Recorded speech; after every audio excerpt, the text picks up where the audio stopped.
Hello everyone, welcome back to my channel. आप सभी का फिर से स्वागत है। I hope all of you are doing well. उम्मीद करता हूँ आप सब फिट, फाइन एंड हेल्दी होंगे। पिछले वीडियो में हमने इम्पोर्टेंस ऑफ फ्रेंच रेवोल्यूशन किया था। इस वीडियो में हम कॉजेस ऑफ फ्रेंच रेवोल्यूशन पढ़ने वाले हैं। हम देखने वाले हैं कि वो कौन कौन से वजह थे जिसकी वजह से फ्रेंच रेवोल्यूशन हुआ। तो चलिए स्टार्ट करते हैं।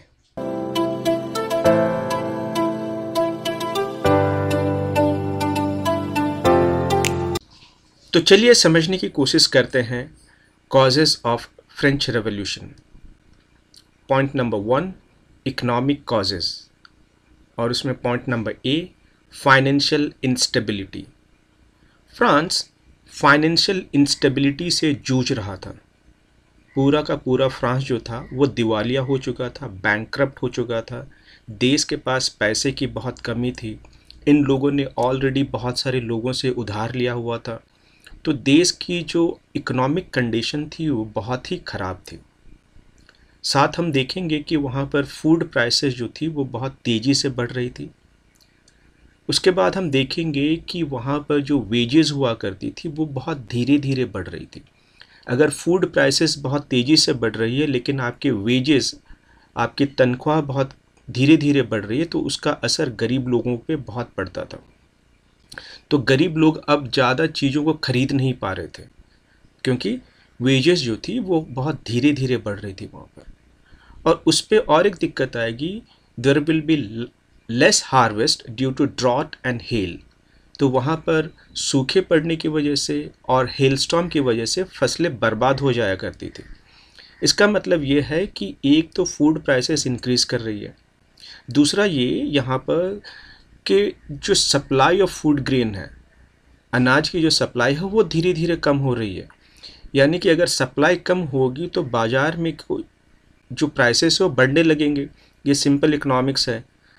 तो यहाँ पर सप्लाई कम होने लगी थी, प्राइसेस बढ़ रहे थे, और इसकी वजह से जो आम जनता थी, जो गरीब जनता थी, वहाँ पर जो थर्ड स्टेट के लोग थे, उनको बहुत दिक्कत हो रही थी। और ये दिक्कत जब हो रही थी तो वो एक सिचुएशन में आ गए थे जिसको हम लोग कहते हैं सबसिस्टेंस क्राइसिस। सबसिस्टेंस क्राइसिस एक ऐसी सिचुएशन है जहाँ पर लोगों को खाने पीने की चीज़ें ठीक तरह से नहीं मिल पाना।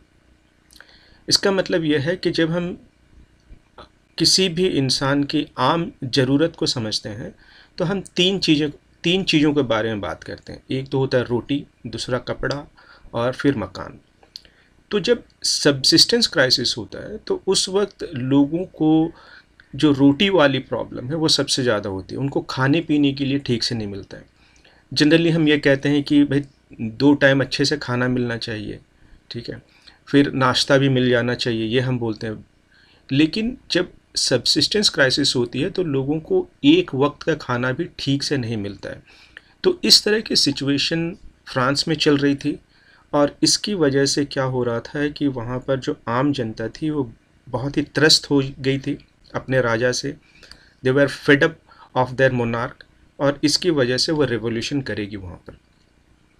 और एक पॉइंट है यहाँ पर कि वहाँ पर पॉपुलेशन इंक्रीज़ कर रही थी। अगर हम देखेंगे यहाँ पर तो 1715 से लेकर 1789 के बीच तकरीबन 50 लाख लोग और ऐड हो जाएंगे फ्रांस के अंदर में। अब पहली बात तो ये है कि यहाँ पर फूड सप्लाई जो थी ऑलरेडी कम थी, प्राइसेस ऑलरेडी बढ़ रहे थे, और साथ ही साथ देखेंगे 50 लाख लोग और ऐड हो गए। इसका मतलब ये है कि दिक्कतें और बढ़ गई थी। तो जब इस तरह की सिचुएशन होगी किसी कंट्री में तो इसका इम्पैक्ट ये होगा कि जो आम जनता है वो सरकार को गिराने की कोशिश करेगी, उसके सामने विद्रोह ज़रूर करेगी। Okay, students, there is an important announcement for you.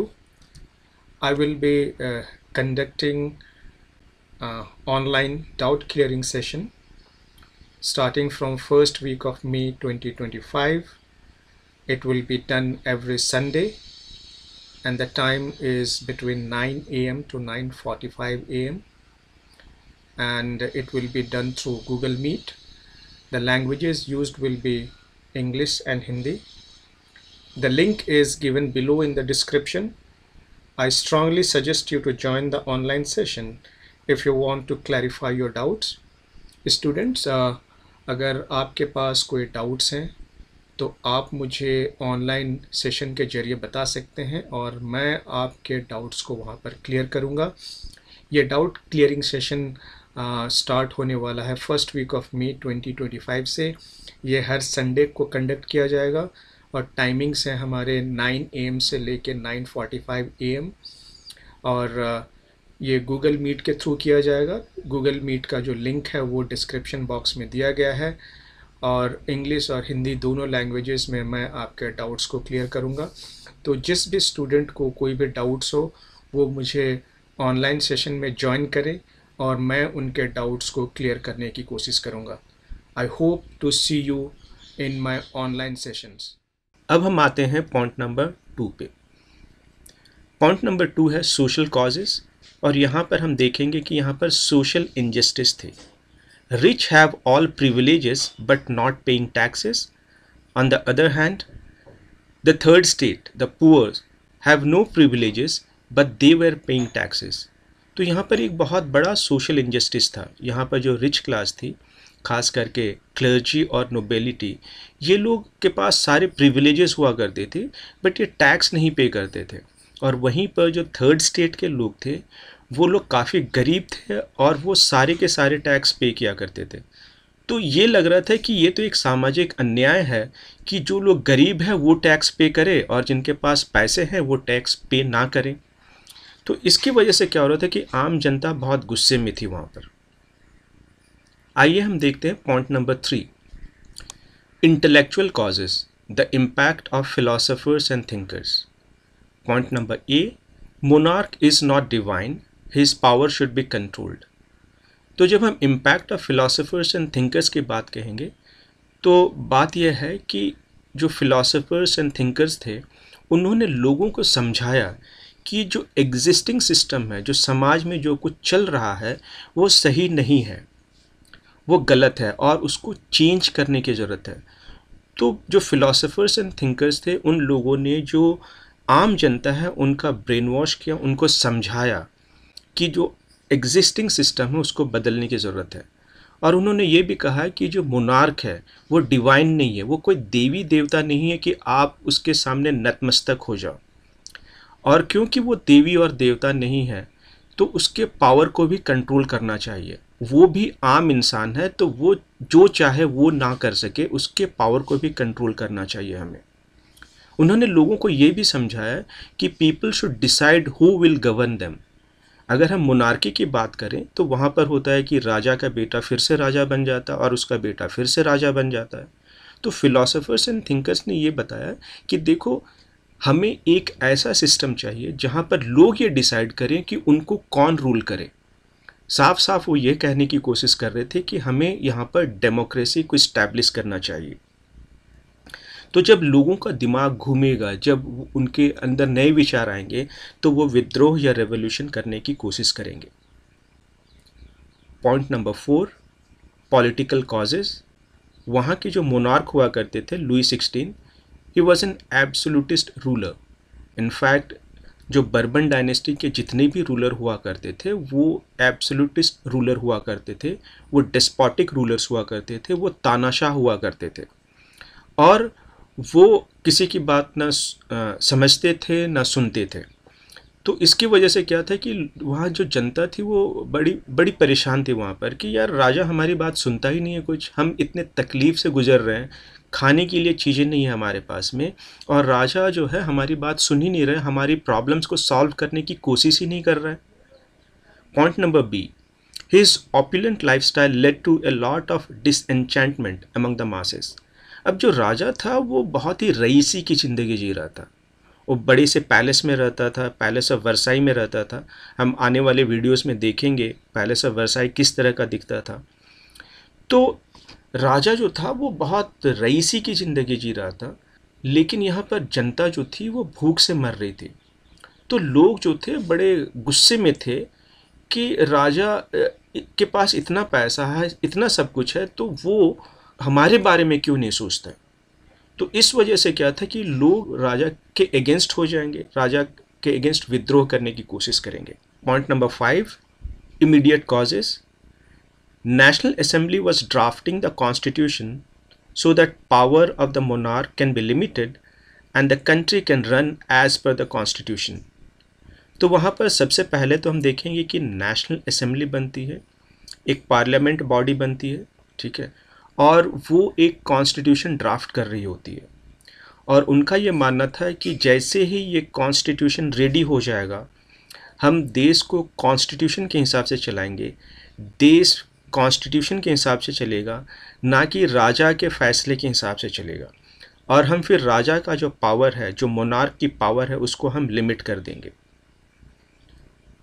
Point number B, जो मोनार्क हुआ करते थे Louis 16, he sent troops to Paris to see why people are fighting. People thought that the troops are there to kill them.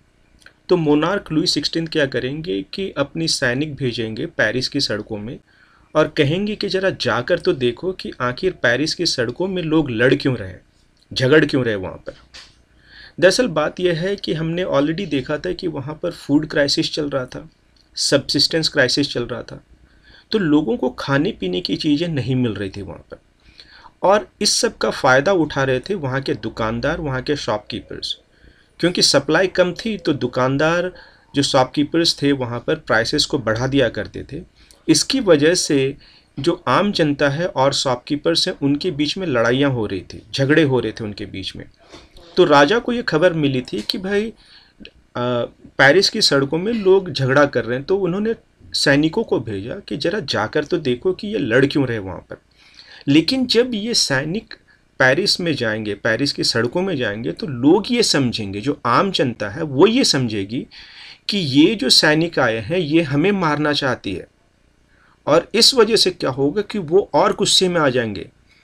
गुस्से में इसलिए आएंगे कि वो कहेंगे एक तो हम भूख से मर रहे हैं, ऊपर से राजा के सैनिक आए हमें मारने के लिए, तो हम क्या करते हैं कि हम इन्हें खुद मार देंगे, राजा को खुद मार देंगे, ताकि ना रहेगा बांस ना बजेगी बांसुरी।